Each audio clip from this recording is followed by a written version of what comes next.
Archéologue du futur, pionnier du digital, poète en hexadécimal, je vous salue bien bas et je vous dis bienvenue dans ce premier numéro de la 3e saison de Médiatique, votre émission dédiée au TIC que vous retrouvez, vous le savez maintenant, chaque jeudi de 17h à 19h sur les ondes de radio Alichin 3. Je suis Reda Menassel en compagnie de mes chroniqueurs de talent. Nous allons tenter pendant 2 heures de temps de faire et défaire l'actualité en matière d'innovation, de clubs étudiants, de recherche scientifique et de nouvelles tendances.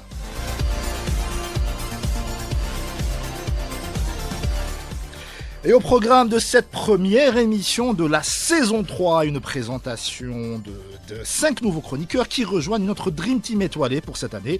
Il s'agit donc de Dalila Harrat, de Meriem Gouraya, de Salim Sherfawi, de Sadr Touati et enfin et non des moindres de Monsieur Abdelnour Lounès. Ils seront face à nos 2 vétérans, en l'occurrence Karim Bark et Jalal Abdallah, qui vont les bombarder de questions comme il se doit pour leur baptême du feu.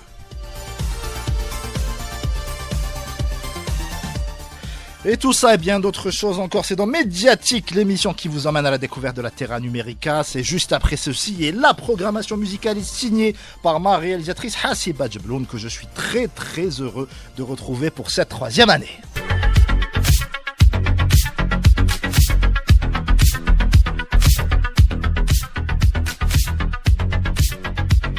Amateurs de sciences, de high-tech et de digital, Médiatique, votre émission, revient pour une 3e saison.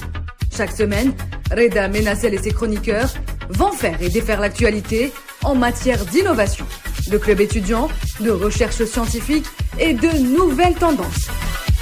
Médiatique, présenté par Reda Menassel, réalisé par Hasiba Jebloun, chaque jeudi de 17h à 19h sur Alichin 3.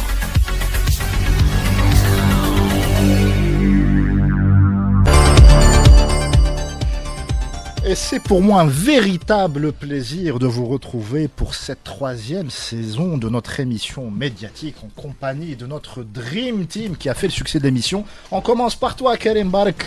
Comment ça s'est passé, cette pause de quelques mois? Bon, on a bossé. Déjà, merci. Déjà, c'est une bonne nouvelle que l'émission qu'on soit à la 3e saison. C'est extraordinaire. Espérons qu'un jour je survivrai jusqu'à la 20e, allez. La 20e, 30e. Bon, on a pris quelques vacances, des repos, pas vraiment des vacances. J'ai découvert une région très très très belle région, de très belles personnes, à Tixirt. Je sais pas si tu connais. C'est un endroit paradisiaque. On fait pas comme. On y a fait quelques émissions il y a quelques années. Ouais, voilà, c'est magnifique. Région, même surtout les gens. Surtout les gens, ils sont magnifiques. J'ai découvert, j'y étais jamais allé avant. Et j'ai bossé un petit peu sur quelques trucs que tu connais. Notamment ce qu'on va justement proposer à nos auditeurs durant cette année. Il y aura beaucoup de nouveautés, il y aura quelques belles surprises. L'émission va se déplacer aussi à travers tout le territoire national. Donc on va aller au-devant de l'information, là où elle se trouve. Exactement. Je cède tout de suite la parole à ton complice, Jalal Abdallah, que le monde, l'univers, le continuum espace-temps nous envie. Waouh, merci Reda. Je sais que tu es très sensible à la flatterie, donc c'est pour ça que j'en fais des tonnes. Merci beaucoup Reda et bonjour et bonsoir à tous les auditeurs et auditrices et surtout nos fans sur la page Facebook. Ça me fait plaisir de revenir pour une 3e année et une 3e saison et surtout après 5 mois de convalescence. Effectivement, notre ami Jalal a eu quelques soucis de santé. Voilà, il a fait montre d'un courage admirable. Donc, et là, je suis de retour. Et on va essayer un petit peu cette année de diversifier les sujets, de diversifier les invités. 5 mois, ça m'a permis de réfléchir à beaucoup de sujets, de voir sur quoi on va essayer de développer, qu'est-ce qu'on va développer. Et surtout... Et c'est exactement dans cette optique que s'est opéré justement le choix des nouveaux chroniqueurs. Tout à fait. Qui vont nous rejoindre. En fait, on élargit le spectre et surtout on va essayer de discuter de sujets et de thématiques qui ne touchent pas que notre pays, mais aussi des thématiques qui sont du moment et surtout au niveau régional et international. C'est la fameuse phrase de John Donne, aucun homme n'est une île. C'est exactement ça. Tout à fait. Et on va aller tout de suite à la rencontre des nouveaux, une partie des nouveaux chroniqueurs qui rejoignent le casting 5 étoiles de l'émission.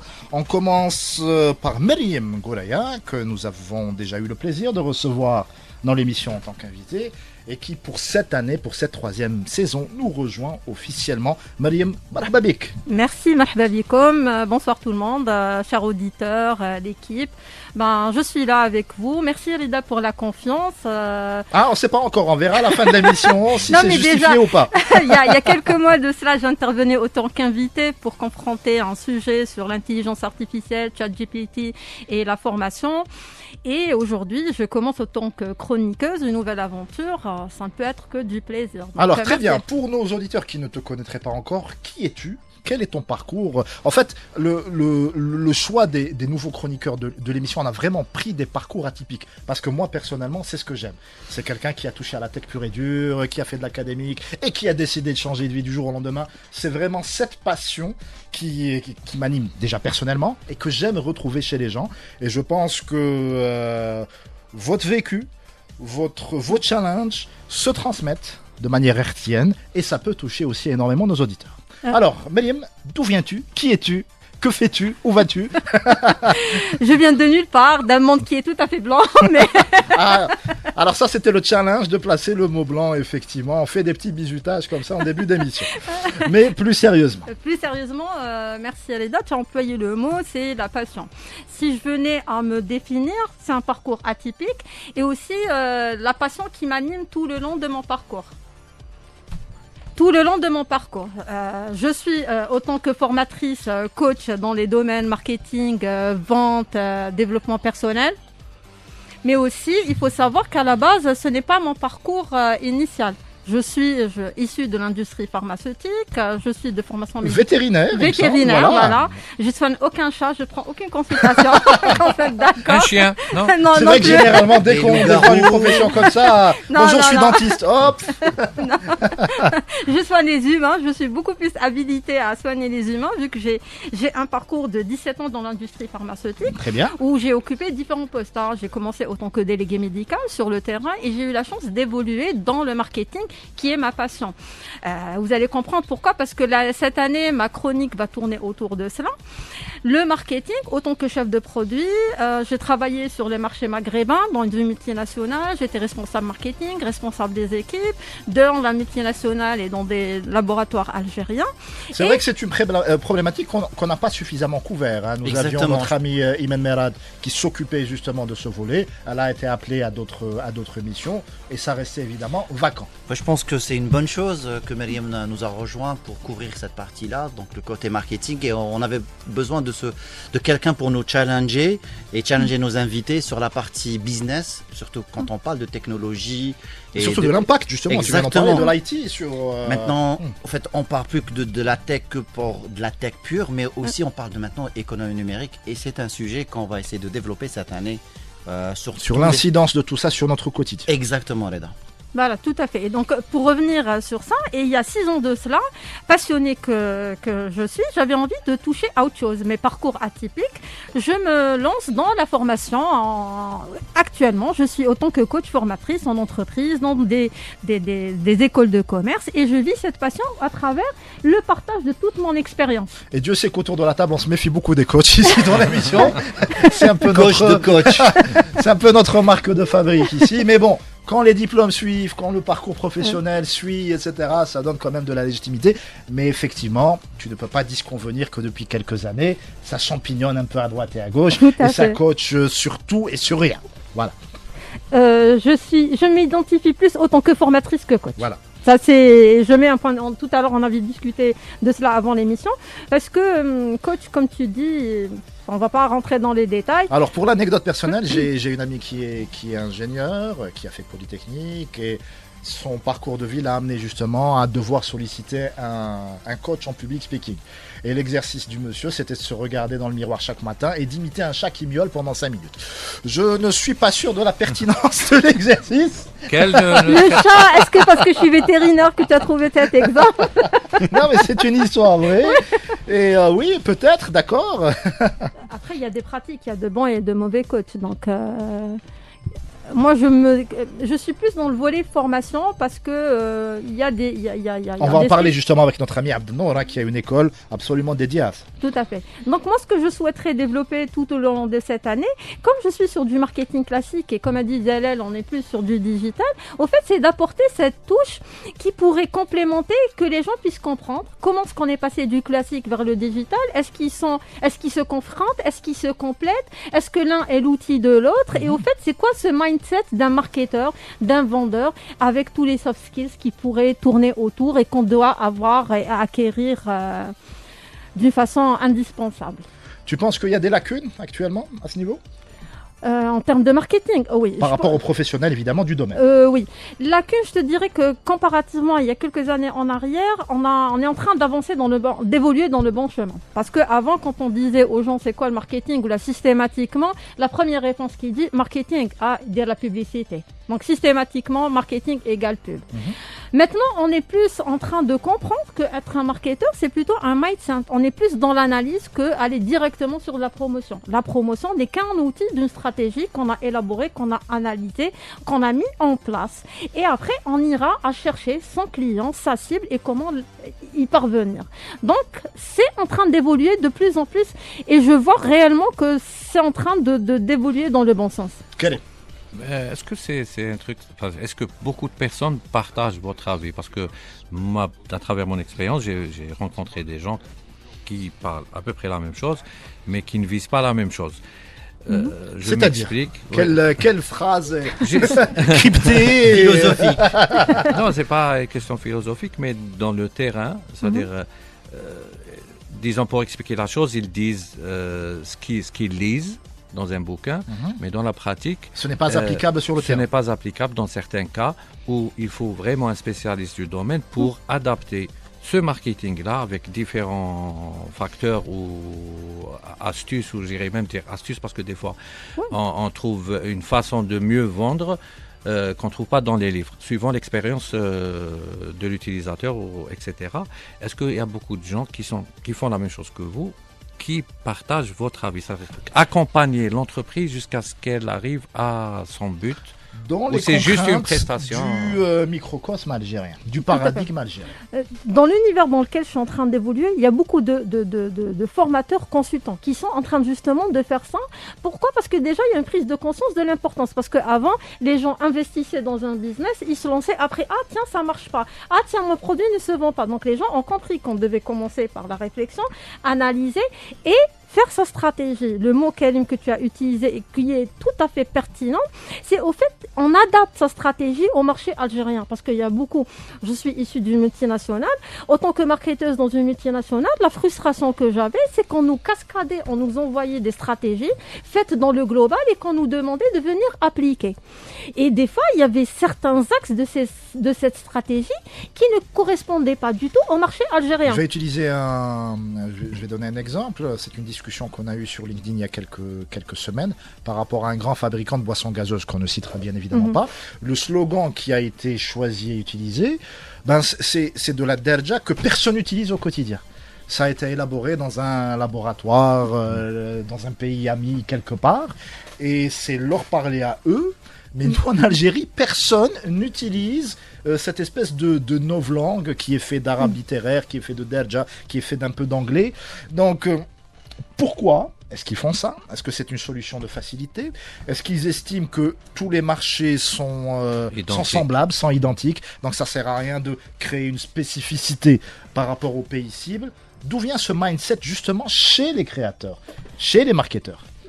Ce n'est pas que par rapport aux marketeurs, après, c'est des stratégies d'entreprise. Il y a certaines qui décident de ramener une stratégie globale et ils l'appliquent. Il y a d'autres qui sont beaucoup plus flexibles, qui acceptent d'adapter leur stratégie au marché. Il y a certaines boîtes, il y a des multinationales qui viennent, qui calquent directement. On le voit dans les slogans. Là, pour ce cas de figure, c'est ce qui s'est passé. Voilà, on le voit même par rapport à certains spots publicitaires ou sur des flyers. Vous allez voir que le faciès des personnes qui sont sur ces slogans-là ne correspondent pas à un faciès algérien. C'est une banque de données, c'est une banque d'images. image. Hein, généralement. non, mais Les on gens nous ils ramène piochent de là-bas, ça coûte pas des cher. personnes typées européens et on met derrière un slogan et ça ne correspond pas au marché algérien. C'est un truc qui peut paraître simple, mais en termes de communication et d'impact, ça a quelque chose.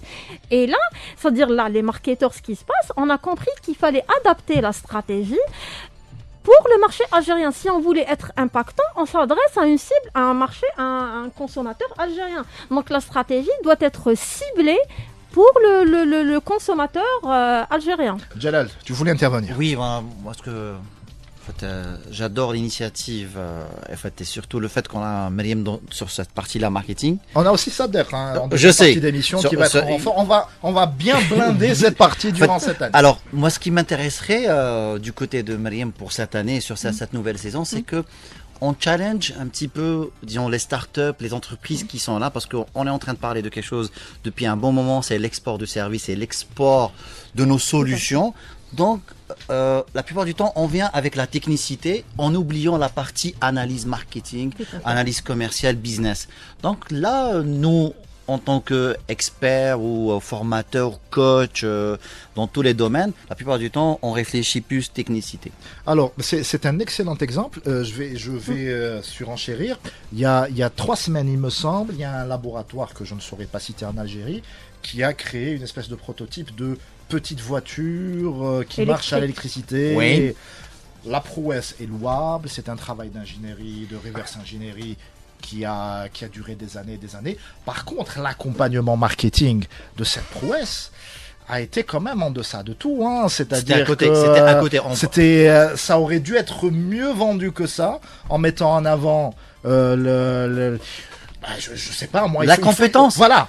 En fait, on aurait dû. Le fait que ce soit. Je te rejoins tout à fait, Reda, sur ce point-là. En fait, on aurait dû mettre beaucoup plus travailler sur tout une stratégie marketing. Nous avons de bons ingénieurs. Voilà. Et dire que voilà. Fallait jouer sur quelque chose, dire pas la première voiture, mais dire ok, on a mis quelque chose de. Nous pouvons le faire. Nous pouvons le faire. Parler plus de la suite.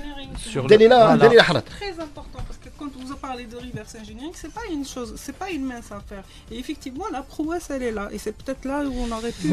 Et je pense que cette année. Sur ça que dire que c'est la première. La technologie qu'ils ont utilisée, Et quand on lit les le commentaires software qu'ils ont des gens, développé. moi j'ai trouvé ça dommage. Oui. Il y a des commentaires. On a raté le coach. On a raté, voilà, c'est une autotamponneuse, à quoi ça va servir, etc. etc. Moi j'étais ingénieur dans une autre vie, ça m'aurait fait mal en étant à la place du technicien ou autre, de devoir réduire ma prouesse à ça. Mais Reda, il ne faut pas oublier une chose, Oui. c'est un centre de recherche. Donc automatiquement, ils n'ont pas de département marketing ou com, etc. C'est des gens que je respecte beaucoup, qui font vraiment de la recherche, ils trouvent des solutions dans leur laboratoire, mais pour communiquer, c'est une condition sine qua non. J'ai fait 2 internats dans 2 laboratoires de l'autre côté de la Méditerranée. Le volume communication est pris en charge. Oui, mais c'est pas la même chose. Je rajouterais plus, Saleda, par rapport à ça, la gestion de projet. Il y a quelques années de cela, j'ai eu à coacher l'équipe de Blida, les étudiants en aéronautique. Ils devaient concourir. Qui ont un excellent département d'ailleurs d'aéronautique. Exactement. Sur le plan ingénieur, ils sont excellents. Mais pour vendre leur projet, aller concourir aux États-Unis, impossible parce qu'il leur manquait le côté gestion de projet, communication, organisation et tout. Je les ai coachés sur cela et au fait, ils n'arrivaient pas à comprendre ce qui leur manquait parce que c'est des ingénieurs, c'est leur métier. On n'en est pas fait pour ça, voilà. Mais si dans leur cursus, on n'a pas le temps surtout. oui, mais ce serait bien que dans le cursus, à un certain moment, qu'ils prennent conscience que ça c'est important. Je vais fabriquer un projet, une fusée, elle a beau être la plus performante, si je ne sais pas la mettre en valeur, tout à fait, mais je n'atteindrai pas mon objectif. Et ça, évidemment, tu vas nous l'apprendre durant toute l'année. Ça s'apprend. C'est comme n'importe quelle science. Hein. Il y a des algorithmes à mettre en place, il y a des techniques, il y a des certifications. Voilà, c'est pas un autre sport. Je fais ce que je veux. Non, du tout. Merci beaucoup, Myriam. Merci. On fait une petite pause et on revient pour nous intéresser à notre ami Abdenour.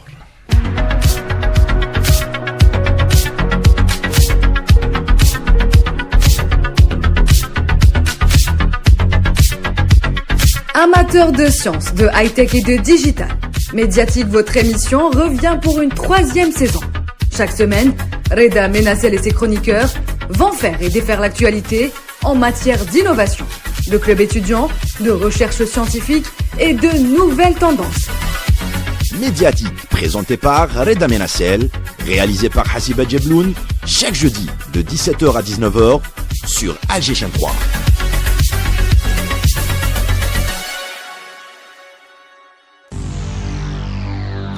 Et on s'intéresse tout de suite à un autre chroniqueur qui va nous rejoindre pour cette 3e saison de Médiatique. Il s'appelle Abdenour Lounas. Alors tenez-vous bien, il est diplômé en commerce international de l'université de Durham, au Royaume-Uni. Il a travaillé, excusez du peu, chez McAfee, Intel et Cisco. Et il est actuellement le cofondateur et le directeur d'une école spécialisée en technologie qui s'appelle Campus 22.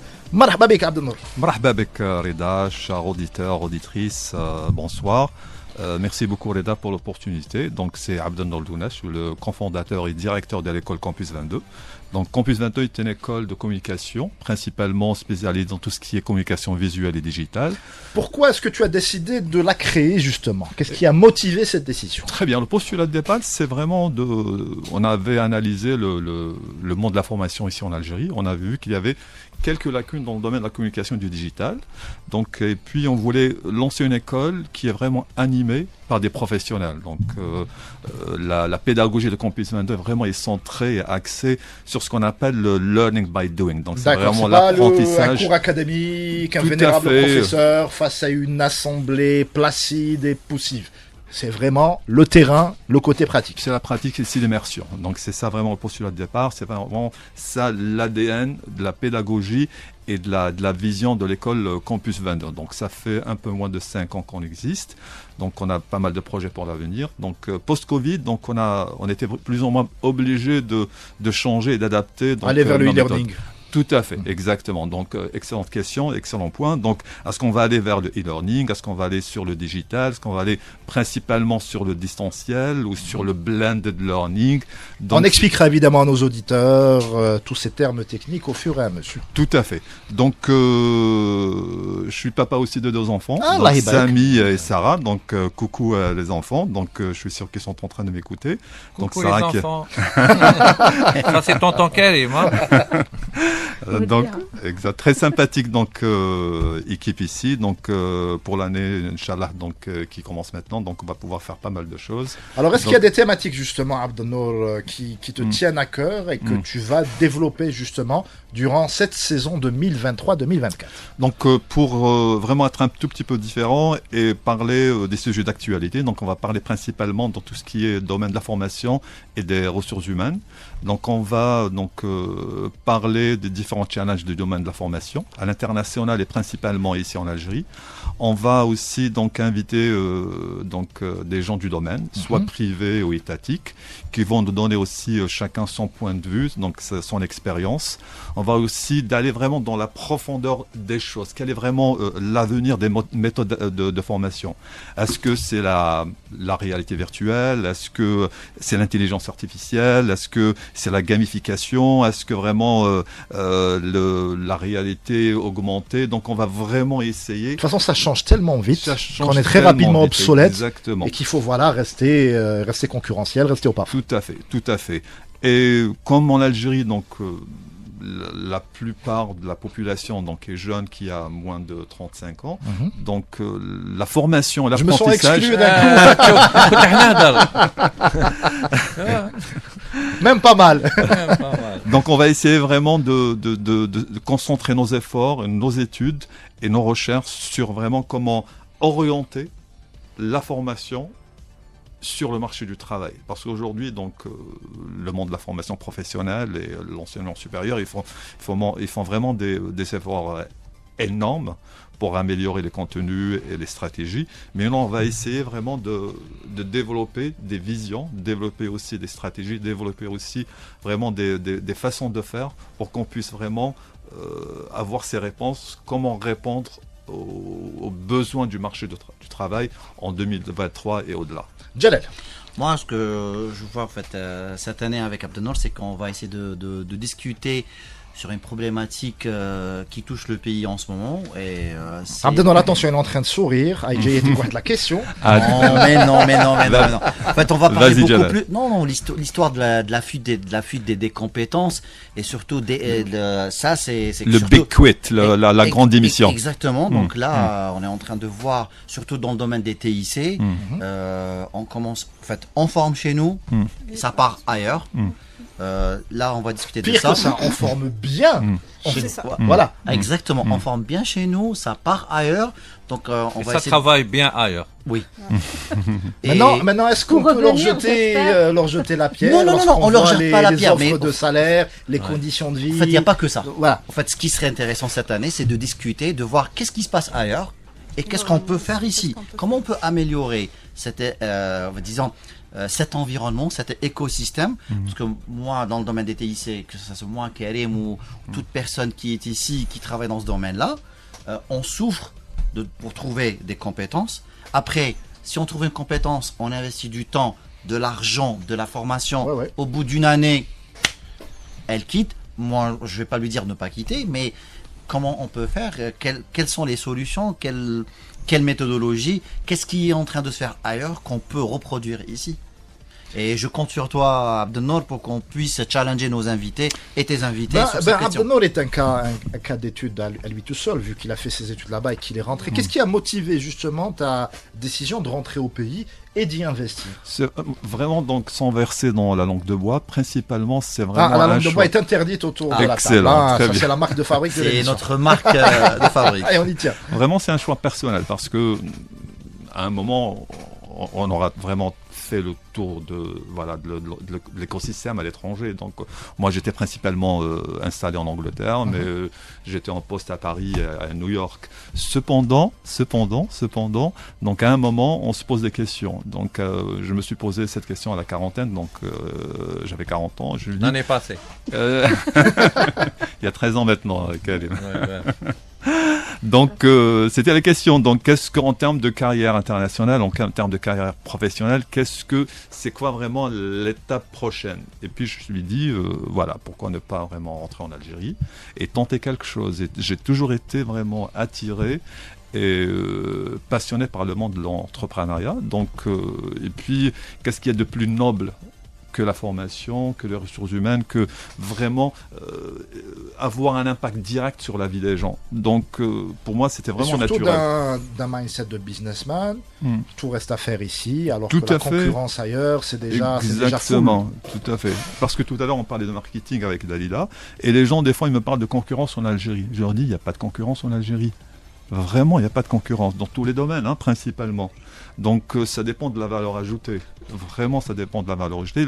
Et plus le plus que chaque entrepreneur, chaque boîte peut ramener au marché. Donc, pour répondre à ta question, Reda, et merci de l'avoir posée, donc c'était vraiment un choix personnel. Et aujourd'hui, j'ai aucun regret. Je m'éclate dans ce que je fais. C'est vrai, c'est de la Je résistance pense au que c'est quotidien. l'essentiel dans la vie. Voilà. Si on arrive à se dire cette phrase face à son miroir le matin, je C'est- m'éclate dans ce que je fais. Oula, je suis un chat. Miaou, miaou. أنا الأسد الذي Alors là, خرج القط الذي بداخل. Et en plus, j'ai un écosystème et un entourage qui m'encourage. Donc, j'ai ma petite famille, mon épouse.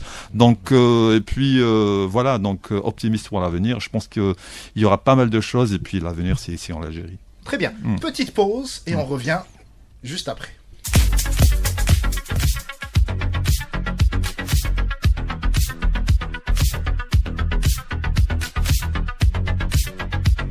Amateurs de sciences, de high-tech et de digital, Médiatique, votre émission, revient pour une 3e saison.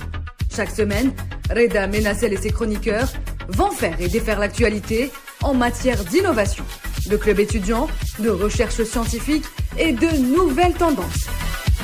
Médiatique, présenté par Reda Menassel, réalisé par Hasiba Djebloun, chaque jeudi de 17h à 19h sur Alger Chaîne 3.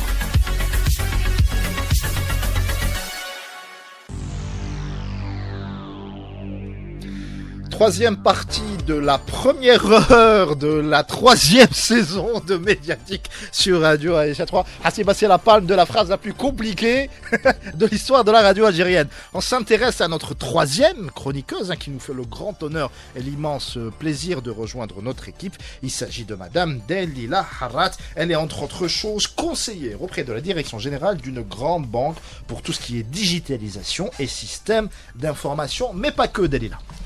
Bonjour, c'est moi qui suis honorée d'être parmi vous aujourd'hui. Et comme je l'ai dit, Médiatique, en fait, avec Médiatique, j'ai eu une grande promotion.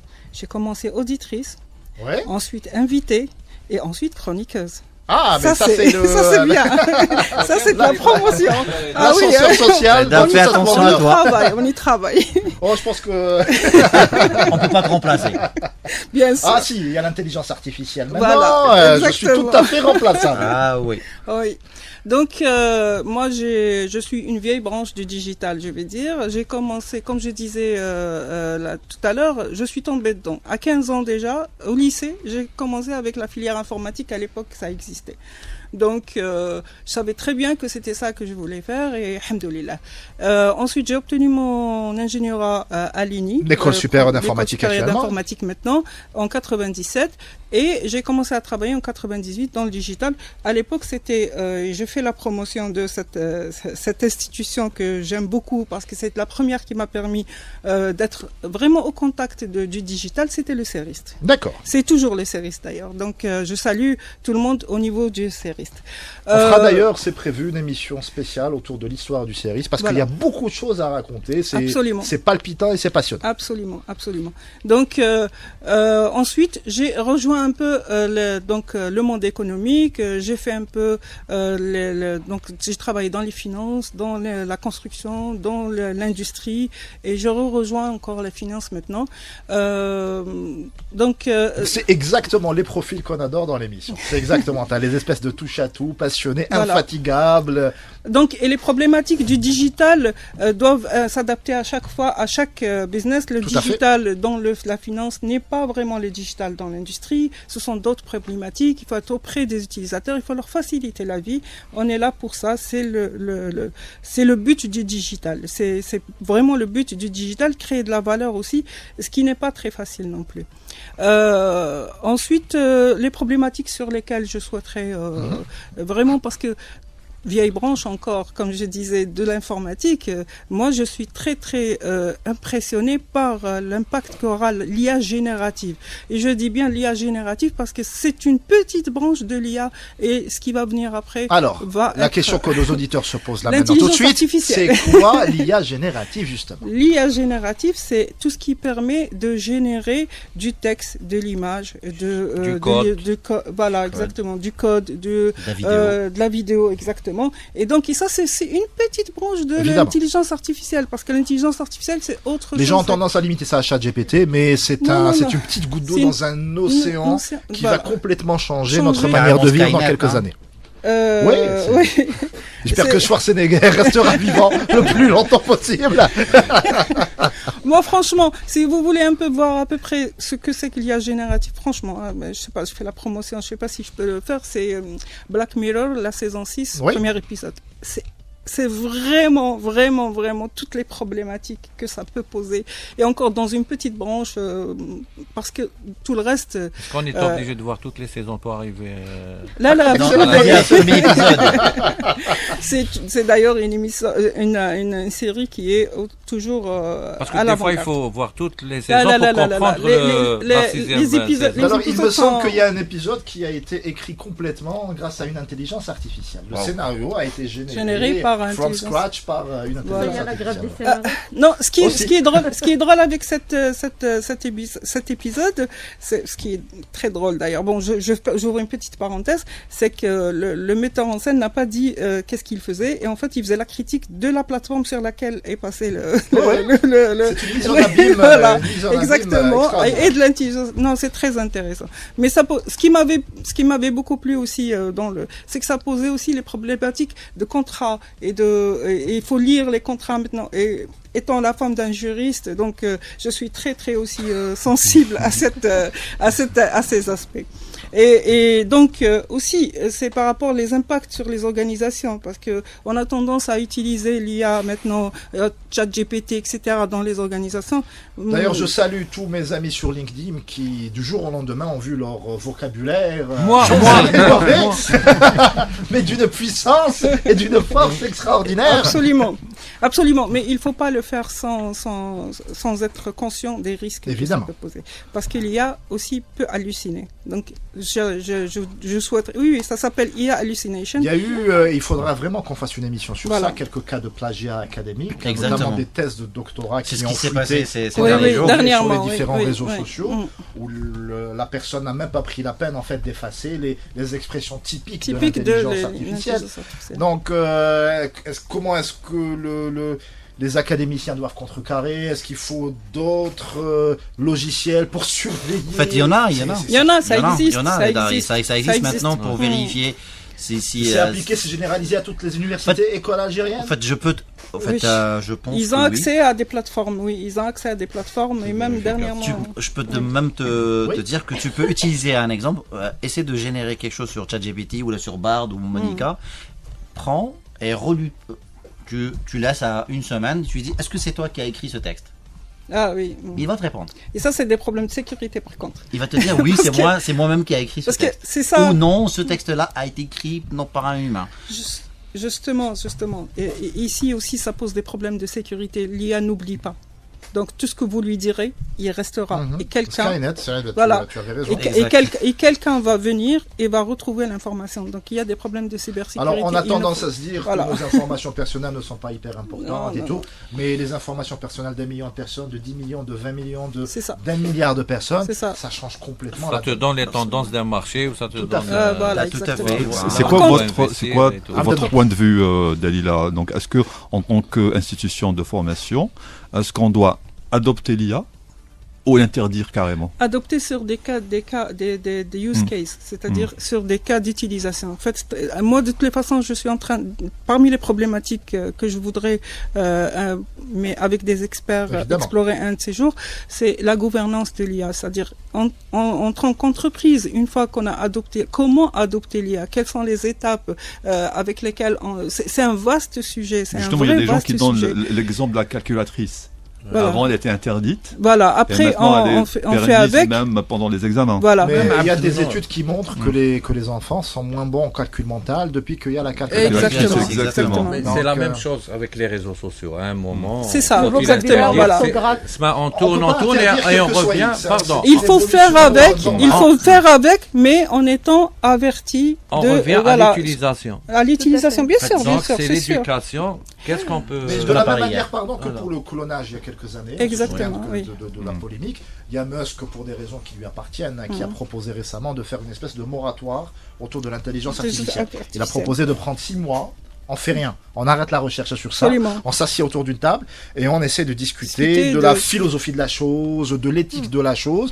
Évidemment, ça n'a pas été fait, mais je pense qu'à un moment donné, l'humanité doit freiner, s'asseoir, discuter et réfléchir. Reda, je pense que si j'ai dit Skynet, c'était pas juste pour l'exemple du film, mais je pense que la technologie en matière d'IA, je pense qu'elle a à peu près 20-30 ans d'avance au jour d'aujourd'hui. Ce qu'on est en train de voir, on nous donne juste des petits bribes comme ça. Écoutez, Anna, je me souviens, en 95... ça me rajeunit pas. J'avais fait. On va arrêter de dire ça autour de la table parce qu'on est tous, on a tous un âge vénérable. Laissons les auditeurs nous imaginer jeunes et fringants. En 95, j'avais fait un exposé sur l'intelligence artificielle. En fait, c'est les mêmes à peu près. Enfin, ça a changé, quelques algorithmes ont changé. Mais alors aujourd'hui, pourquoi on voit cet essor? C'est la quantité de données. Il y a tellement de données maintenant qui peuvent être exploitées par les modèles pour être et finalement, c'est ça qui donne confirme que l'apprentissage est possible parce que finalement, on n'est pas sur les systèmes experts où on doit dire tout ce que doit faire le programme, mais le programme apprend de lui-même. Et plus il y a de données, plus il apprend mieux. Il y a des outils où on peut nous-mêmes, non experts, créer des modèles et les entraîner. Mais si on perd la maîtrise de la compréhension de notre propre technologie, on devient fatalement l'esclave de cette dernière. Est-ce qu'autour de la table, bon, c'est un mauvais exemple parce qu'on est tous, on a tous un background technique, mais si on prend monsieur tout le monde dans la rue, on lui demande comment est-ce que fonctionne l'électricité, il sait pas. Il sait juste que s'il touche à un interrupteur, il y a Fiat Lux, il y a la lumière qui vient. Donc, est-ce qu'il n'y a pas aussi le risque, sociologiquement, d'un net recul intellectuel pour l'humanité, à force de déléguer? Mais on l'a vécu, on le vit toujours. On ne peut pas combattre la technologie. Oui, je suis d'accord. On fait avec la calculatrice, on fait avec les réseaux sociaux. Avec Internet, avec les réseaux sociaux. Oui, mais on fait avec, mais l'IA générative n'a pas que des je pense que c'est une affaire de compression temporelle. C'est-à-dire que généralement, toutes ces nouveautés, ça vient, bchouïa, donc l'humanité s'adapte, bchouïa, etc.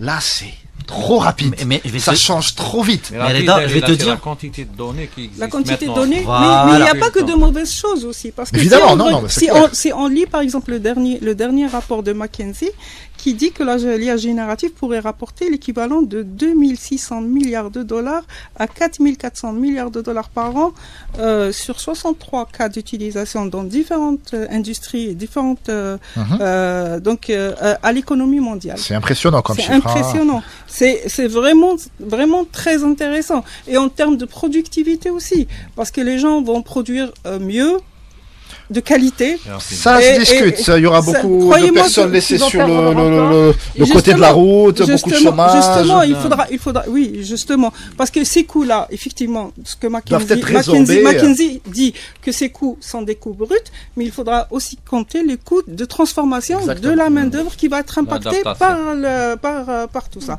Voilà.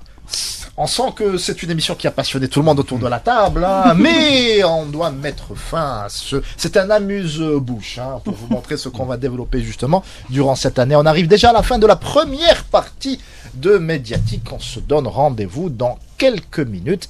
Hassiba, la piste est à toi.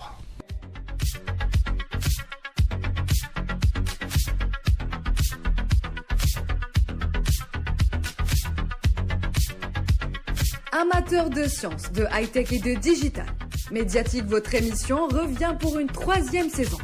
Chaque semaine, Reda Menassel et ses chroniqueurs vont faire et défaire l'actualité en matière d'innovation, de club étudiant, de recherche scientifique et de nouvelles tendances. Médiatique, présenté par Reda Menassel, réalisé par Hasiba Djebloun, chaque jeudi de 17h à 19h sur Alger Chaîne 3.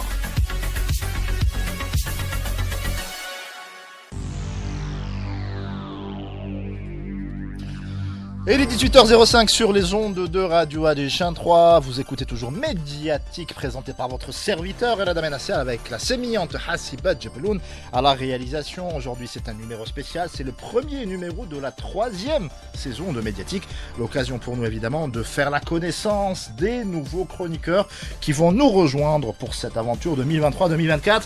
En l'occurrence, on s'intéresse tout de suite à Monsieur Sadek Touati. Bonsoir. Bonsoir Reda, bonsoir à toute l'équipe et bonsoir à nos chers auditeurs aussi. Très bien, est-ce que tu peux te présenter brièvement pour les auditeurs de l'émission? Alors tu es ici suite à une recommandation de Sarah Mahchem, je suis obligé de le dire, sinon je risque des conséquences désastreuses.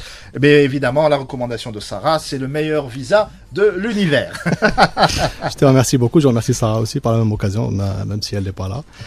Du coup, c'est Sadek Touati. Ça fait maintenant, je vais parler plutôt de ma carrière. Oui. D'où viens-tu d'abord et après ce qu'on va faire durant cette année. Très bien. Donc, ça fait maintenant 11 ans que je suis dans le marketing digital. J'ai commencé par lancer mes propres projets dans ce domaine-là. J'avais lancé mon propre site web. Et à partir de là, j'ai commencé à découvrir un peu ce que c'était les métiers du marketing digital. Et je voulais faire ça, je voulais me former dans ça. C'était évidemment très très balbutiant. C'était la préhistoire. Tout à fait.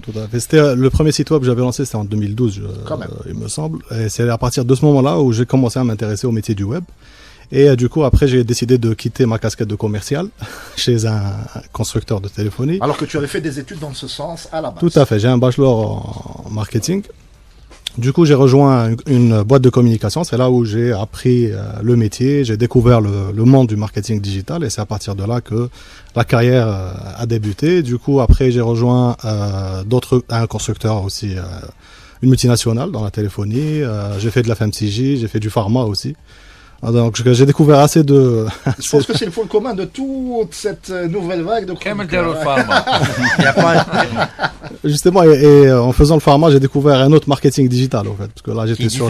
Tout à fait. En quoi c'est différent, tiens la cible, elle est différente. On ne parle pas à un consommateur lambda, mais c'est plus les médecins. Du coup, faut toucher une autre façon de communiquer, d'autres outils de communication, d'autres outils dans le digital. Est-ce que je te tiens, ça sert vraiment à quelque chose lorsqu'on est dans le dispensaire et qu'on voit le délégué griller toute la chaîne pour aller parler au médecin pendant une demi-heure? Est-ce que ça sert vraiment à quelque chose? Je pense que c'est le pire job de l'univers. Hein. Oui, tout le monde les aime. Surtout pour les personnes qui sont en train d'attendre leur tour. Là, ils voient une personne directement. Mais est-ce que ça a vraiment un impact? Est-ce que la présence physique du VRP, on va dire, on va l'appeler VRP, est-ce que ça sert vraiment à quelque chose? Oui, pour le pays Tana, oui. Pour le pays Tana, parce que les médecins, de façon générale, il y a beaucoup de jeunes en ce moment, mais il y a des anciens aussi qui ne sont pas forcément digitalisés. Et du coup, ils préfèrent encore le contact humain. Et même avec le contact humain, on a trouvé une façon de digitaliser la chose, c'est que les visites se font sur des tablettes et les tablettes à sont monitorées après pour savoir sur combien de slides il a vu avec le médecin. Ah, il y a un reporting automatique. Tout à fait. Pour savoir combien de temps il est resté, est-ce que le message marketing il est passé derrière et c'est quoi les retours du médecin. C'est pas intrusif un peu quelque part, non? Est-ce que le médecin est conscient justement que ses habitudes vont être scannées, vont être analysées par la suite? En fait, on va plus scanner le commercial, on va dire. Ah, d'accord, très bien. Voilà. Le médecin, peut-être dans une autre solution qu'on faisait pour les wilayas à l'extérieur, où il n'y avait pas de visite assez habituelle qui émanait sur les grandes villes, on faisait ce qu'on appelle le remote. Alors, qu'est-ce que c'est? C'était des visites à distance. On va te poser beaucoup de questions. Il n'y a pas de souci, avec plaisir. Bien sûr. C'était du remote, et du coup, en fait, on fait une visite à janvier. Février, c'était une visite à distance. Une visite présentielle. Une visite à distance, elle se faisait le consentement à le médecin. On devait d'abord vérifier aussi la première visite, le matériel TAO, est-ce qu'il répond aux besoins. Et du coup, après, on faisait la visite à distance. Il choisissait lui-même l'heure et la date. Du coup, il est tranquille généralement chez lui. Donc, le rendez-vous se passe plutôt bien. Il n'y a pas la pression à le cabinet et tout ça. Et du coup, ça passe mieux. Et du coup, on va analyser aussi le retour à le médecin par rapport à ça. Très bien. Donc, notre ami Selim ne voulait pas attendre ça à son tour. Hein. Non, c'est un sujet qui le passionne. Et lui aussi a fait il a fait du pharma et il voulait intervenir. Non, c'est pas pour ça. C'était juste pour dire aussi aux rassurés, les auditeurs, que c'est pas uniquement pour traquer. C'est aussi pour améliorer la qualité du service. Parce que très souvent, en fait, c'est un manque d'information qu'il y a sur des produits, par exemple, qui sont déjà sur le marché, donc sur des posologies. Tout à fait. Et donc, parfois, il est intéressant de refaire des piqûres de rappel en disant attention, le produit il est là, parce que très souvent on aime bien dire voilà, il n'y a pas ce médicament, etc. On est dans un marché de rupture. On n'est pas bien, mais il y a souvent des pénuries. Effectivement, qui sont liées à différences qu'on pourra aborder un autre jour. Pas forcément dans cette émission, vu que ce n'est pas notre objectif. Notre ligne édictoriale. Mais exactement, c'est pas par contre, on peut analyser les solutions potentielles parce que le digital justement aide à faire remonter toutes ces informations-là et pouvoir aider et améliorer, parce que le premier objectif est là. Donc voilà, c'était uniquement cette petite intervention. Et donc, tous les deux, vous maintenez que le VRP humain, physique, c'est nécessaire. Que ces visites ne peuvent pas être digitalisées ou être à distance ou... Oui, juste avec l'appui du numérique. Tout à fait. Même le docteur ne va pas aimer que le fait que le VRP ne vient plus.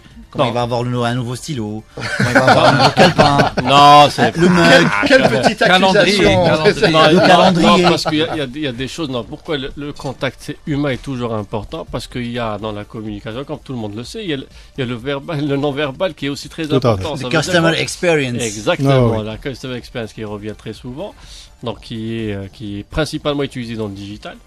Donc avoir le contact, avoir un retour. Pourquoi? Parce que très souvent on se dit mais pourquoi on ne propose pas ce produit? D'accord. Et quand on voit, et des fois c'est lourd, des fois c'est parce que c'est des remontées qu'on n'a pas. Je vais dire peut-être une bêtise comme ça, mais voilà, la boîte fait 30 gélules, mais je le prescris généralement pour 10 jours. Donc ça vaut pas le coup. Ça vaut pas le coup. Donc je préfère prescrire autre chose parce que lui, il y a pensé. Il met des paquets de 10 gélules. Salim, qu'est-ce que vous préférez appeler ça une publicité sur le produit ou bien de l'information ou de la vulgarisation? C'est de l'information. Voilà, c'est de l'information. Voilà. C'est de l'information. Il est où le distinguo? Parce que le but, la finalité, c'est de vendre quand même de vendre le produit, de vendre le médicament. Effectivement. Bah, ça c'est la finalité de tous. Mais après, c'est comme toute concurrence, hein, que le meilleur gagne. C'est de l'information. Alors, corrige-moi si j'ai tort, Salim.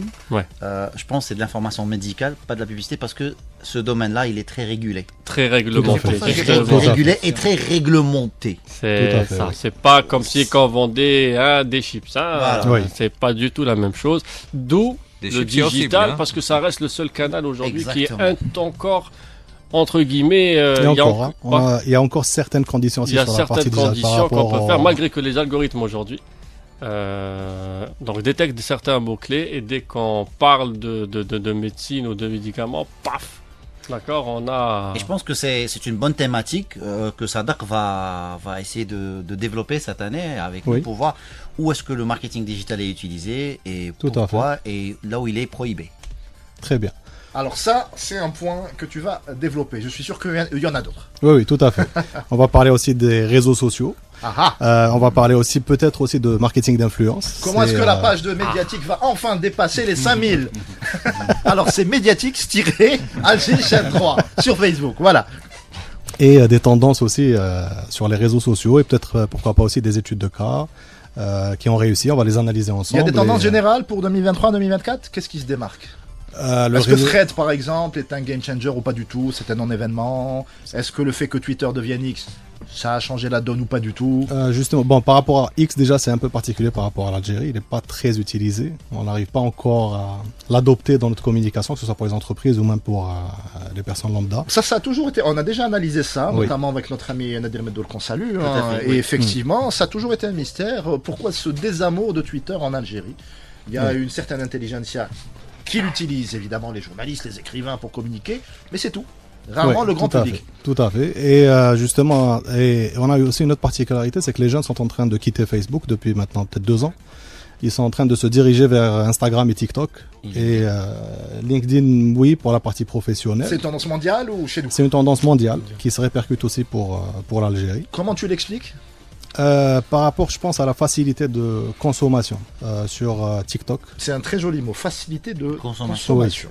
Ça devient de la consommation. En fait, on va beaucoup apprendre cette année avec Sadak. Merci. On va avoir une formation très gratuite cette année. C'est-à-dire, pour essayer de comprendre, c'est-à-dire que dans Facebook, on est obligé de s'asseoir, d'écrire quelque chose, de proposer du contenu. Déjà. Alors que sur Instagram... déjà, le comportement du consommateur est complètement différent. Par réseau, même si je dois analyser moi-même ou l'un de vous pourrait même en témoigner, c'est qu'on a un comportement différent par réseau. Sur Facebook, on a plus l'habitude d'avoir un visuel, lire les commentaires, et répondre et tout ça.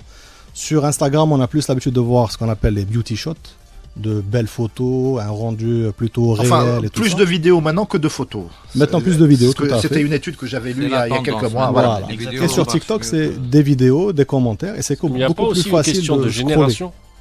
De génération. Oui, parce qu'on a l'impression que la génération de Facebook, elle est un peu plus vieillotte que la génération de TikTok. Justement, voilà. C'est ça. Et que les adolescents ne veulent pas être sur les mêmes réseaux sociaux que leurs parents. Tout à fait. Ils trouvent ça maintenant un peu vieillot. Et puis c'est une tendance à l'international. Tout le monde, les jeunes sont en train de quitter Facebook pour ces réseaux-là. Après ces réseaux-là, il y a tout à dire par rapport au contenu qu'on retrouve dedans. Justement, Thread, tiens, qui est la grande nouveauté. Est-ce que ça change quelque chose ou pas plus que ça? Est-ce que c'était juste pour embêter voilà. L'annonce de lancement a été faite au bon moment. Après, la continuité n'est pas à la hauteur. Parce qu'il faut justement contextualiser. Il y avait la rumeur du combat MMA entre Zuckerberg et Elon Musk. Donc il y avait tout un show autour de ça. Tout à fait. D'ailleurs, au même moment, en fait, le jour du lancement de Trade, il y avait X qui avait des soucis. Il avait changé des choses. Win, pour avoir accès à plus de tweets, il fallait passer sur un compte premium, il fallait payer.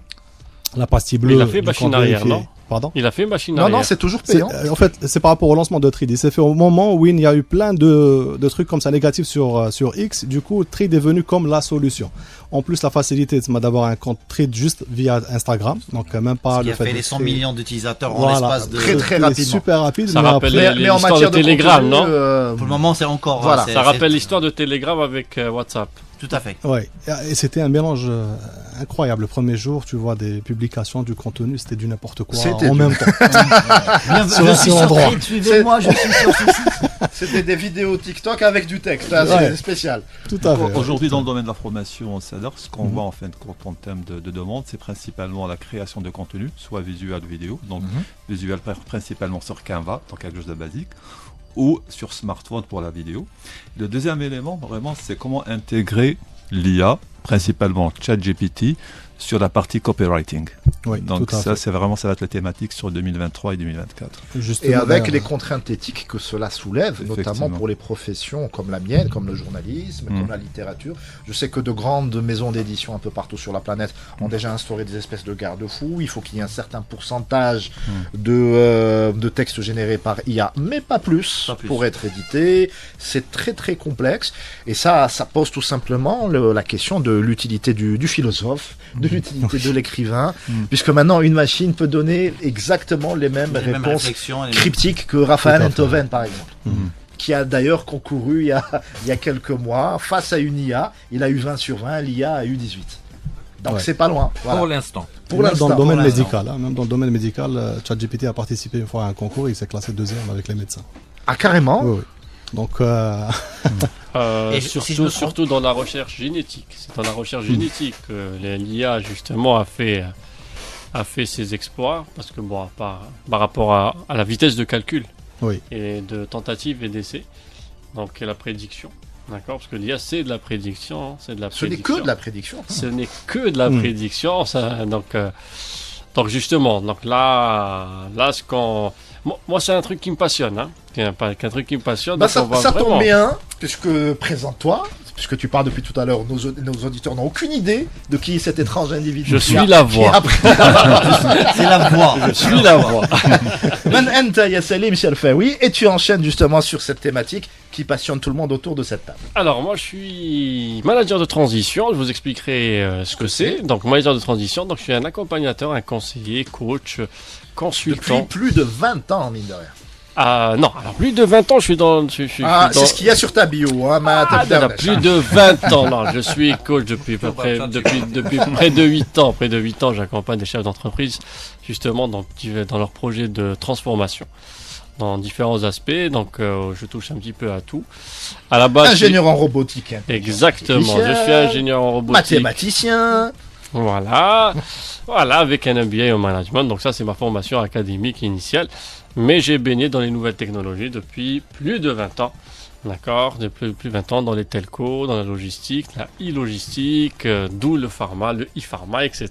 et tout. Nous t'avions reçu justement l'année dernière pour notre émission spéciale e-santé. Exactement. Donc toujours dans les nouvelles technologies et principalement l'IA où j'interviens beaucoup ces derniers temps pour vulgariser, parce que ça peut faire peur. Ça peut faire peur pour beaucoup de gens. Donc, qu'est-ce que c'est l'IA? C'est quoi? C'est une mode? C'est pas une mode? C'est une fatalité ou pas?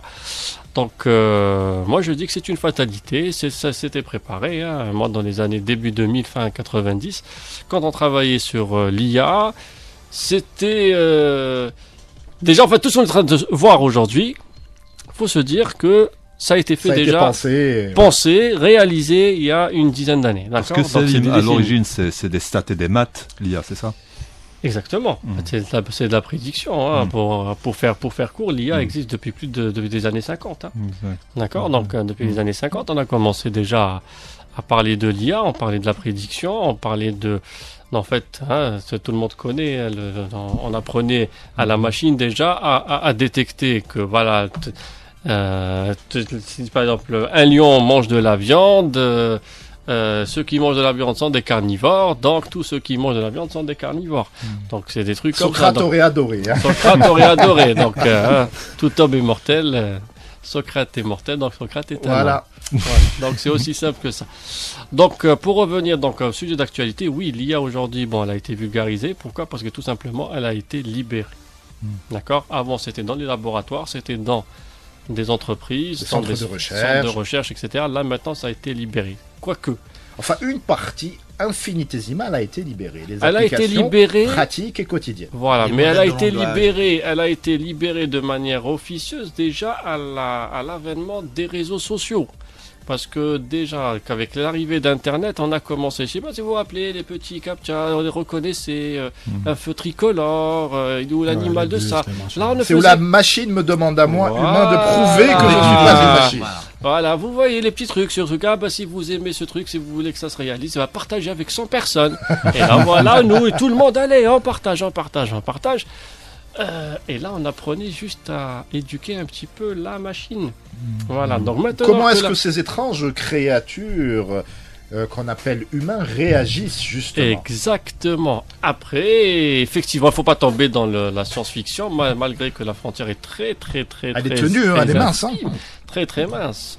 D'ailleurs, j'aimerais donc pendant cette saison, on va essayer justement d'aborder ce sujet-là. D'accord ? Donc là, j'introduis un petit peu les problématiques. On va essayer d'aborder pendant toute cette saison. On va essayer de faire amener des experts qui vont parler, qui vont nous accompagner sur l'IA, son impact et surtout sur son impact sur la nouvelle réglementation de la loi 1807 de la protection de données. J'attendais, parce que c'est bien comme ça de faire des plans sur la comète, de parler en théorie, mais évidemment, ce qui intéresse nos auditeurs, c'est les applications pratiques dans notre pays. Qu'est-ce qui va changer dans notre quotidien de manière pragmatique ? En fait, on a vu cette année, donc surtout ces derniers mois, on a vu des lois qui ont été mises en place, donc mis en application.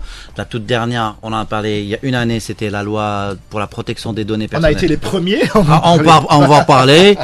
La 1807.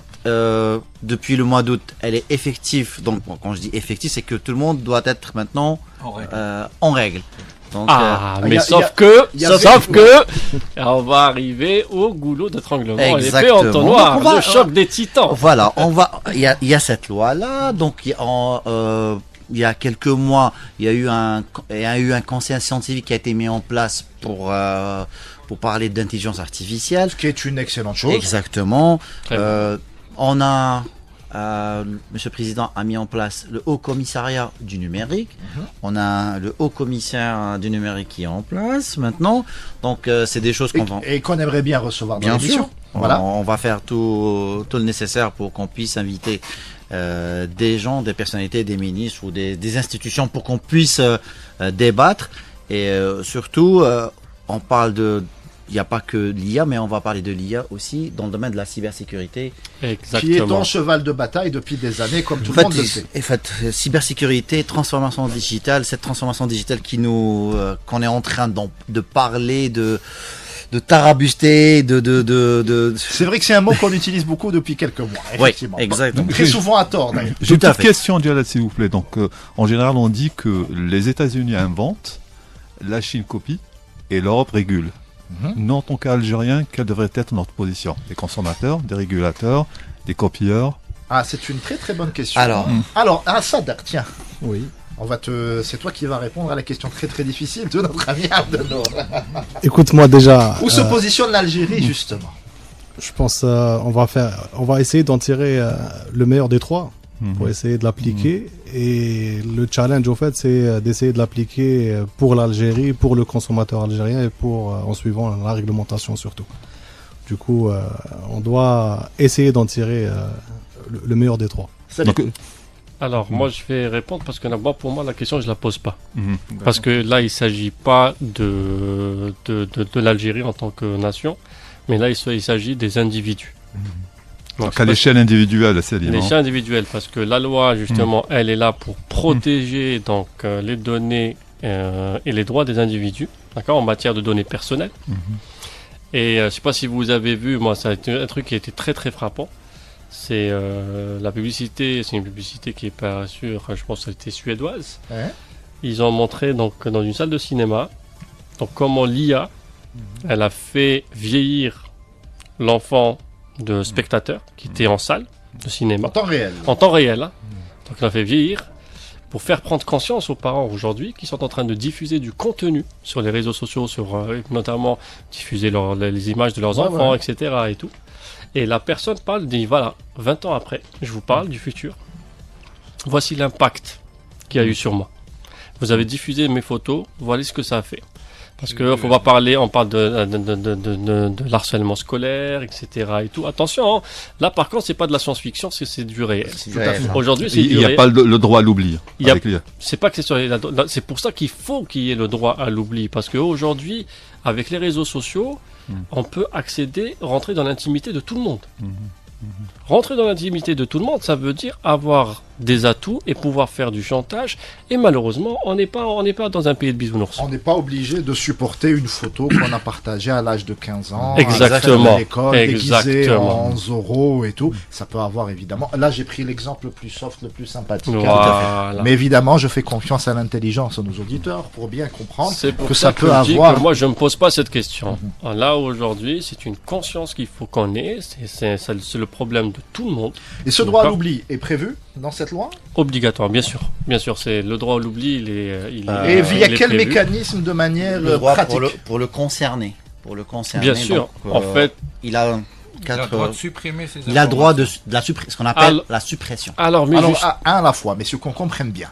C'est quoi le droit à la suppression et c'est quoi la différence avec le droit à l'oubli? Alors, on n'a pas ce n'est pas le droit à l'oubli, mais c'est le droit à la suppression. C'est que le concerné, donc là, parce que là, en fait, on est parti sur le côté de la loi 1807, protection des données personnelles. Quand on parle le droit de la suppression, c'est que le concerné, moi, si une entreprise va prendre tes données à toi, tes informations personnelles, j'ai le droit, en fait, et si elle est en Algérie, j'ai le droit, donc déjà, un policier, elle doit avoir mon consentement. D'accord. Donc elle doit avoir mon consentement. Si je donne pas mon consentement, donc elle n'a pas le droit. Donc si elle publie quelque chose et j'ai pas donné concernant sans ton aval, je peux l'attaquer. D'accord. Et la loi, elle est là pour me protéger. Maintenant, si j'ai donné mon consentement et il y a eu une erreur, donc j'ai le droit de demander une rectification, une modification, ou carrément je demande la suppression. D'accord. Ce qui n'est pas le cas si on la compare.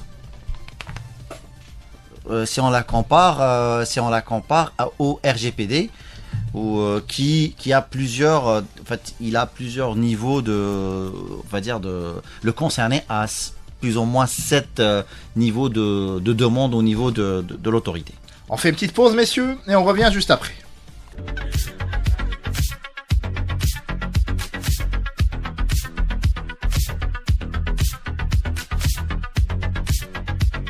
Amateurs de science, de high-tech et de digital, Médiatique, votre émission, revient pour une 3e saison. Chaque semaine, Reda Menassel et ses chroniqueurs vont faire et défaire l'actualité en matière d'innovation, de club étudiant, de recherche scientifique et de nouvelles tendances. Médiatique, présenté par Reda Menassel, réalisé par Hasiba Djebloun, chaque jeudi de 17h à 19h sur Alger 3. Effectivement, vous êtes sur Radio Alger 3, il est 18h36, vous êtes à l'écoute de Médiatique. Notre ami Jalal avait une question, enfin voulait rebondir sur la question de notre ami Abdenour Lounès. Oui, tout à fait, Reda. En fait, Abdenour avait dit les Américains créent, les Chinois copient, les Européens régulent. Hyper régulent, des fois. Hyper régulent. En fait, il faut plus les copier. Et qu'est-ce que font les Algériens? Karim a eu une réponse d'une philosophie rare. Mais vraiment très sympathique comme réponse. Moi, je pense que ces dernières années, on a pris conscience. On a pris conscience. On est en train de mettre, donc le fait qu'on a des écoles en IA, des écoles en maths, et surtout, il y a eu une annonce il y a 2 jours, c'était la grande école, la haute école de cybersécurité. Oui, il y aurait beaucoup à dire aussi, notamment sur l'école de mathématiques qui n'a pas tenu toutes ses promesses. On peut pas voir, on peut pas encore voir le résultat. Je pense que le résultat, on va le voir dans 5 ans, dans 10 ans. Même chose pour cette école. C'est-à-dire que l'idée est excellente, sur le papier, sur le principe. Maintenant, évidemment, sur le terrain, Il y a beaucoup de choses à revoir. C'est autre chose. Moi, je rebondis. Les Chinois, maintenant, ils ne font pas que copier. Ils créent. À eux-mêmes, ils ont un PIB qui représente la moitié du PIB en matière d'économie numérique. C'est quelque chose d'énorme. Donc, je pense plus qu'on n'est plus à l'ère des Chinois qui copient, mais on est plutôt à l'ère des Chinois qui créent. Copie bien. Non, mais en fait, c'est exactement ça. C'est-à-dire que copie, c'est pas du plagiat. C'est le rétro-engineering dont on parlait en première partie des Le reverse engineering. Tout à fait. Alors, il faut savoir que c'est les numéros 1 en matière d'IA. Voilà. C'est eux. L'IA, elle est chez eux et non pas aux États-Unis. Très bien, on switch de thématique, puisque évidemment durant toute cette année, on va parler aussi de formation. On a le plaisir d'avoir 2 enseignants autour de la table et un directeur d'école.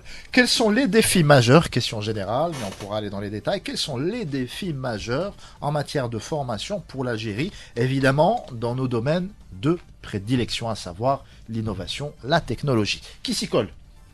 Allez, Sadek. Alors pour parler, étant donné que je suis maintenant, j'ai une deuxième casquette, c'est d'enseigner le marketing digital. Tu es à l'école supérieure des affaires, me semble-t-il. Tout à fait, voilà. L'INSAG aussi et Digital Institute of Alger. Après, j'ai aussi d'autres écoles d'entreprise. Voilà. En fait, le challenge, c'est d'intégrer ce marketing digital dont tout le monde parle. Des fois, pas de la bonne façon. C'est un gros souci, justement, c'est ce que je disais tout à l'heure avec ce qu'on discutait avec Salim tout à l'heure. Alors pardon, je t'interromps, pour revenir sur Sarah Mahchem, j'ai dû l'interviewer la toute première fois en 2009, et elle s'intéressait déjà à cette problématique, et vous étiez vraiment quelques-uns, c'était vraiment éparse comme ça, quelques francs-tireurs. Et presque 10 ans plus tard, effectivement, tout le monde en parle, mais j'ai l'impression qu'on en parle trop. C'est-à-dire qu'on ne raisonne qu'en termes d'algorithmes, on ne raisonne qu'en termes de reach, etc.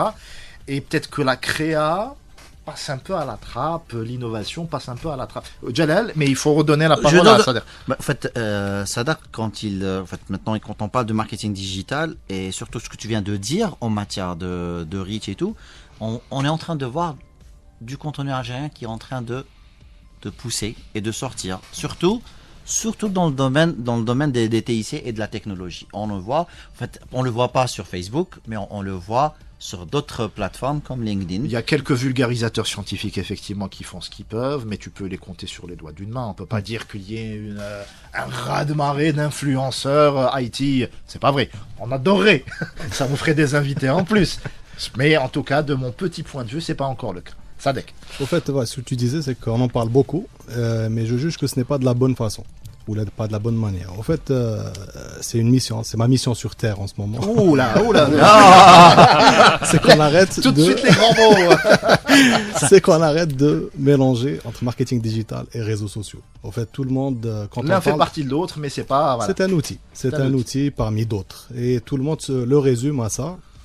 Que ce soit dans des formations, dans des écoles en particulier, ou là même dans des discussions, ou là, même pour des entreprises dans leur stratégie, quand on parle de marketing digital, c'est forcément tout de suite transformé en présence sur Facebook, Instagram. Or que quand on parle de marketing digital, on parle de stratégie de présence, utiliser d'autres outils, utiliser site web, applications. Donc il y a énormément d'outils qu'on pourrait utiliser pour construire une stratégie digitale ou là, une présence. Ou là. Donc c'est ça ma mission au fait, que les gens arrêtent de faire le mélange à les réseaux sociaux et marketing digital. Après, l'autre challenge aussi, c'est que les entreprises commencent à intégrer réellement le marketing digital, qui ne voient pas ça comme étant juste une page Facebook. Et ils mettent généralement, dans la plupart du temps, n'importe qui a du temps libre pour gérer. Oula, ça sent le vécu, ça sent le...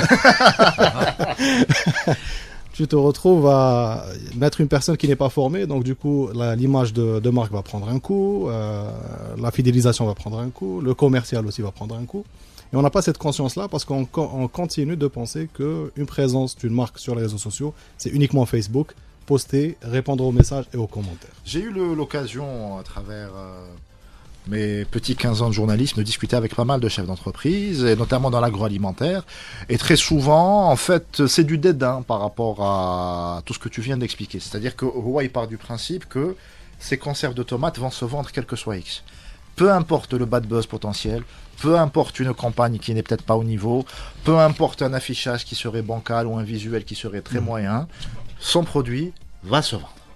Qu'est-ce que tu répondrais justement à un Mathusalem, j'allais dire, de cette envergure, et ils sont nombreux, très très nombreux. Au fait, اليوم تبيع, mais est-ce que tu تبيع هكذاك toute ta vie sans penser à ton image, sans penser à diversifier ce que j'appellerais les touch points? Parce que chaque consommateur est différent et chacun comment consomme, chacun comment atteint ton produit ou là, ton service ou là. Quelqu'un va te découvrir via un site web, quelqu'un va te découvrir via une page Facebook. Chacun aura une façon. Et du coup, en multipliant les touchpoints, tu vas multiplier ton chiffre d'affaires peut-être aussi, parce que tu vas donner l'occasion à n'importe quel consommateur de t'atteindre via n'importe quel Mais ça, outil. ce discours est audible pour quelqu'un qui est actif dans le tertiaire ou dans le...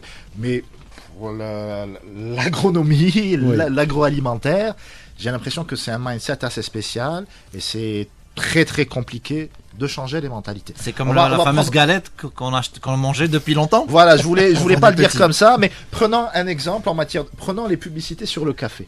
Oui. C'est les mêmes. Tout à fait. Gars, c'est les mêmes. Même il se récompense la publicité, il se donne un Oscar. Ouais, exactement, tout à fait. C'est pour ça que je pense que ça va être cette année quelque chose de bien. Même si on est présent sur tous les réseaux sociaux, on communique là où il faut. Oui. Mais la manière dont on communique, quelle image on donne à notre marque. Et c'est là où se crée la différence entre telle ou telle marque. C'est la phase management. Et parce qu'il faudrait s'adapter à sa cible aussi. Il ne faudrait pas communiquer de la même façon pour tout le monde. Parce qu'un produit ne se consomme pas de la même façon évidemment pour tout le monde. Est-ce que vous vous souvenez autour de la table, je pense qu'on a tous à peu près, on est tous de la même génération, la fameuse...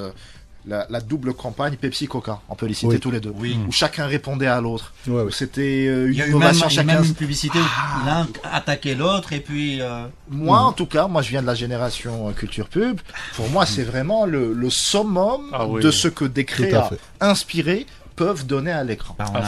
Même Burger King, McDonald's, effectivement. Le gars il boit 50 cafés et Audi, BMW, on va arrêter de citer des marques maintenant, sinon... Justement, c'est-à-dire que j'ai une question. Aujourd'hui, en fin de compte, il y a une dialectique, donc une question qui se pose. Est-ce que c'est à l'annonceur de faire de la pédagogie, d'éduquer le consommateur, ou si l'inverse? Est-ce que c'est à lui de s'adapter? Je crois que c'est une responsabilité partagée. De l'annonceur et de l'entreprise aussi, il faudrait qu'elle prenne conscience de l'avantage qu'elle pourrait en tirer du marketing digital. Mais après, oui, l'annonceur aussi a cette responsabilité-là d'éduquer, de sensibiliser. Même s'il faut le faire plusieurs fois, il faudrait le faire. Parce que d'après les échos, puisqu'on a déjà parlé de ça plein de fois dans l'émission, en fait, ce serait les annonceurs ont des idées, proposent. Et très souvent, évidemment, c'est le client qui refuse, qui veut vraiment, qui refuse l'innovation, qui refuse de risque, et il a juste envie de vendre sa conserve de tomates. Mais c'est à cause de quoi? Alors, c'est une bonne question. Je pense que cette année, on va parler, si on parle de marketing digital, je pense qu'il y a quelque chose sur lequel le marketing digital est quelque chose de très très important, qui est la donnée dont on a parlé très souvent. Trop souvent peut-être. Même, la donnée maintenant, elle est dans l'IA, elle est dans le marketing, elle est dans le commercial, elle est partout et en fait c'est la base. C'est ce qui fait la différence. Enfin, exactement. Tu as un annonceur ou si on a une entreprise qui veut vendre sa tomate ou sa conserve de tomate ou sa galette, donc elle va se reposer, elle voudrait voir quel est le comportement du consommateur pour qu'elle puisse adapter sa publicité, sa campagne. Donc c'est comme ça. Donc il faudrait aussi des gens. Mais on n'utilise pas le digital uniquement pour vendre. Ben oui, exactement. Clairement. Parce qu'aujourd'hui, elle est où la responsabilité sociétale des entreprises? Ça mériterait plusieurs émissions. Elle est où? Justement, parce que le digital peut être aussi utilisé pour ça, pour ces fameux producteurs qui disent que moi, de toute façon, le digital, j'y crois pas. Tomate hystérique, ma conserve va se vendre. Mon café, ouais. D'accord, mon café va se vendre. Ah, mais moi, je répondrai par deux questions. Si demain, on décidait d'aller sur des hypermarchés et qu'on lance, d'ailleurs c'est le cas en ce moment, et on est en train de promouvoir la production. Les supérettes sont de plus en plus grandes, effectivement. Exactement, de plus en plus grandes, on trouve de plus en plus de choix et de plus en plus de marques locales. Tout à fait. Ça, c'est la première question. Et la deuxième, c'est la responsabilité sociétale. Ça veut dire aujourd'hui environnementale. Aujourd'hui, qu'est-ce qui va différencier quelqu'un qui me vend une boîte de conserve de tomates X, mais en verre, dans le truc, ou en métal ou dans du carton. Aujourd'hui, Salim, pour t'emboîter le peu, donc la RSE, c'est devenu vraiment un label qui permet de vendre en Europe et aux États-Unis principalement. Mais c'est de bonne guerre. Hein. C'est de bonne guerre, mais elle est où la limite entre ce qu'on appelle le greenwashing et la vraie RSE quand on fait vraiment donc avec une bonne volonté et puis pour s'attaquer aux problèmes climatologiques en général. Même point de vue santé aussi. C'est-à-dire, tout à fait. Mais c'est surtout ça. On éduque le consommateur à bien manger, ce qu'il faut bien manger. Et je sais pas moi, une limite à la consommation, par exemple du sucre, du sel, durant les campagnes de cette marque. D'ailleurs, aujourd'hui, les nouveaux arguments de vente, on les voit, c'est le made in Algérie.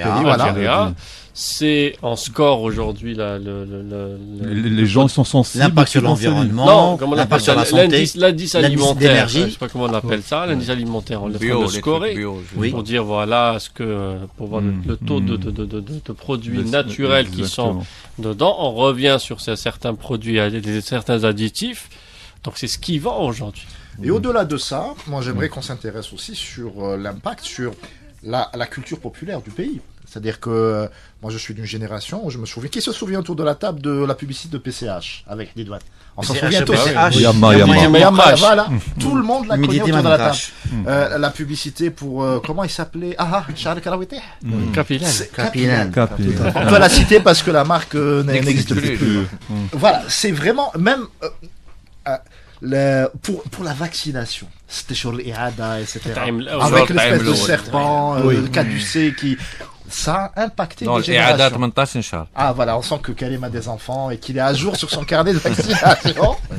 Mais voilà, ça veut dire que la publicité, au-delà de créer l'impulsion d'achat, c'est aussi une œuvre visuelle qui impacte le cheminement culturel d'un pays.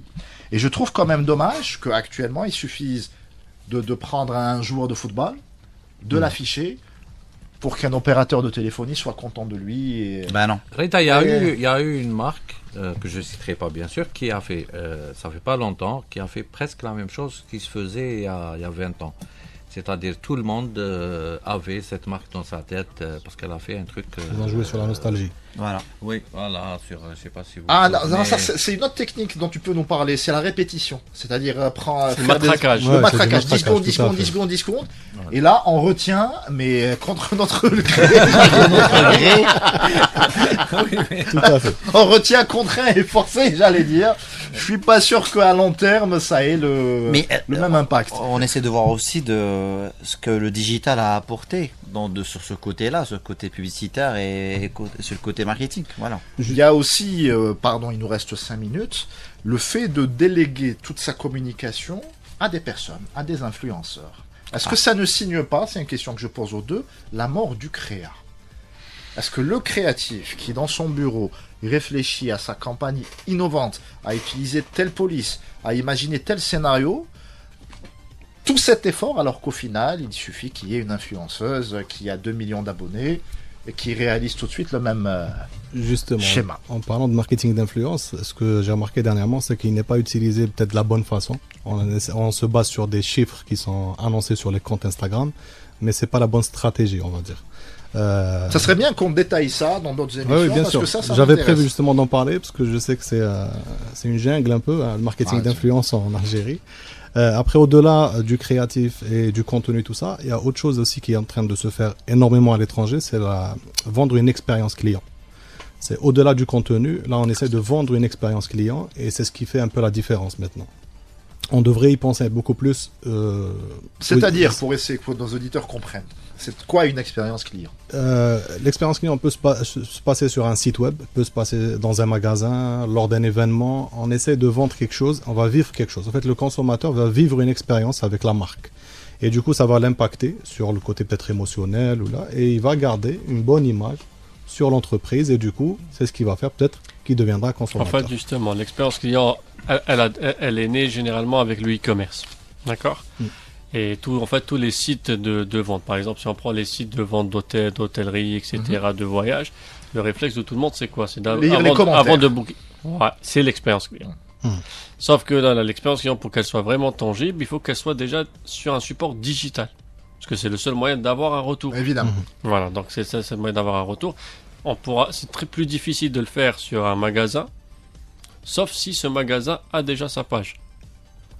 C'est possible, Salim, de le faire. Je donne un exemple sur un événement où on peut éventuellement, à la fin de l'expérience client, c'est-à-dire dans un événement, on fait vivre aux participants un certain passage sur telle position A, position. Il faut qu'il passe par le C pour qu'il découvre telle ou telle expérience. Et à la fin, on récolte C'est pour ça que c'est quelque chose qui se travaille. Ça veut dire qu'il se travaille en amont. Avant l'événement, il faut dérouler son scénario pour pouvoir amener les gens justement. Justement pour appuyer ton argument, Salim, donc il y a ce qu'on appelle la stratégie de la chaise rouge. Qu'est-ce que c'est? Chez Amazon. Donc quand ils font des réunions de brainstorming pour lancer un nouveau produit, ils ramènent toujours une chaise rouge de couleur rouge vide qui représente le client. Donc chaque stratégie de développement de nouveaux produits, au centre, il y a toujours le client. Donc c'est primordial et c'est très Pourquoi elle est rouge? C'est la couleur, elle est vive, elle est attirante, elle est importante. Donc vraiment, c'est pour montrer l'urgence de la chose. On va essayer de faire la même chose avec... Je vais mettre une chaise rouge autour de la table. Messieurs, on arrive à la fin de cette première émission. Je pense que le ton est donné et je pense qu'on va prendre beaucoup de plaisir ensemble à apprendre et à vulgariser au mieux. Il y a comme ça d'avoir accepté de jouer le jeu de cette émission. Merci beaucoup à Hassib Badjebloun de toujours me rester fidèle et rester fidèle à l'émission. Quant à toi, qui m'écoute et que je tutoie, ami auditeur, si tu vagabondes sur les ondes, ramène du monde et à jeudi prochain.